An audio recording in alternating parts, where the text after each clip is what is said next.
समय का जादू। एक छोटे से गांव में वीर नाम का एक होशियार लेकिन अधीर लड़का रहता था।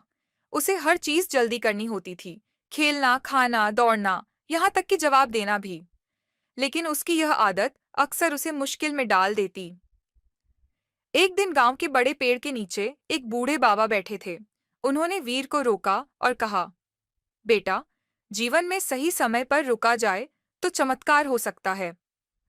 वीर को यह बात समझ नहीं आई, लेकिन वह हंसते हुए आगे बढ़ गया। अगले दिन वीर जंगल में गया और वहां उसे एक पुराना बंद दरवाजा दिखा। दरवाजे पर लिखा था, खोलो पर सही समय पर रुको। वीर को बहुत उत्सुकता हुई। उसने दरवाजा खोला और अंदर सोने की चमकती ईंटें पड़ी थीं।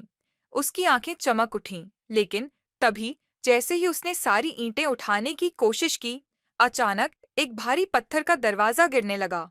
वीर घबरा गया। वह जल्दी जल्दी भागने लगा, लेकिन फिर उसे बाबा की बात याद आई, सही समय पर रुको।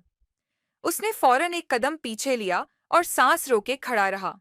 पत्थर का दरवाजा कुछ सेकंड बाद जोर से गिरा, लेकिन वीर सुरक्षित था। अगर वह भागता रहता तो शायद वह दरवाजे के नीचे दब जाता। अब वीर को समझ आ चुका था कि सोरे सही समय पर ठहरना जीवन में कितना जरूरी है। दगा शीख, अधीरता से नहीं, सही समय पर रुककर सोचने से ही हम सबसे बड़े संकटों से बच सकते हैं। बच्चे जब यह कहानी सुनेंगे तो दरवाजा गिरने का पल उनके लिए रोमांचक होगा और उन्हें सीख भी मिलेगी।